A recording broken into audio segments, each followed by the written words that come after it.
আজ ১ আগস্ট শুক্রবার সকালে বালুরঘাটের পুলিশ লাইনে দক্ষিণ দিনাজপুর জেলা পুলিশের উদ্যোগে জেলা ট্রাফিককে দক্ষিণ দিনাজপুর জেলা জুড়ে জনসাধারণের স্বার্থে পথ নিরাপত্তা ব্যবস্থাকে আরও জোরদার করার লক্ষ্যে 5টি অত্যাধুনিক মোটর বাইকের শুভ সূচনা করা হলো। আজকে এই 5টি অত্যাধুনিক মোটর বাইকের শুভ সূচনা করেন জেলা আরক্ষাধ্যক্ষ চিন্ময় মিত্তাল। এছাড়াও উদ্বোধনী অনুষ্ঠানে দক্ষিণ দিনাজপুর ডিএসপি হেডকোয়ার্টার বিক্রম প্রসাদ, ডিএসপি ট্রাফিক বিল্লমঙ্গল সাহা, বালুরঘাট সদর ট্রাফিক আইসি অরুণ কুমার তামাং সহ পুলিশের অন্যান্য আধিকারিকরা উপস্থিত ছিলেন। 5টি অত্যাধুনিক মোটরবাইকের মধ্যে বালুরঘাট সদরে 2টি বাইক, ফুলবাড়িতে একটি বাইক, গঙ্গারামপুরে একটি বাইক এবং হরিরামপুরে একটি বাইক জেলা ট্রাফিকের পক্ষ থেকে পরিষেবা দেবে। আজকে আমরা আমাদের যে দক্ষিণ দিনাজপুর ট্রাফিক পুলিশ আছে ওদেরকে 5টা বাইকের উদ্বোধন হয়েছে।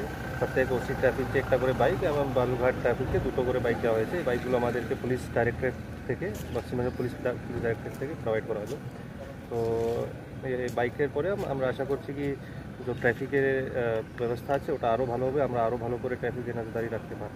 স্যার বলছি কি যে আমাদের ট্রাফিকে যথেষ্ট উন্নতি হচ্ছে, আমরা বারান্দার লক্ষ্য করছি, কিন্তু আমাদের বিভিন্ন থানার যে পেট্রোলিং পুলিশের গাড়ি খুবই বাজে অবস্থা। একটু স্যার না, ওটাও প্রায় ইমপ্রুভ করা হচ্ছে। ওটা মানে প্রতিদিন আমরা নতুন গাড়ি হায়ার করছি, ওসব ডিপ্লয় করা হচ্ছে। তো ওটাও মানে যদি আপনি আগে থেকে কম্পেয়ার করবেন ওটা অনেক ভালো হয়েছে। ঠিক আছে, ওকে স্যার।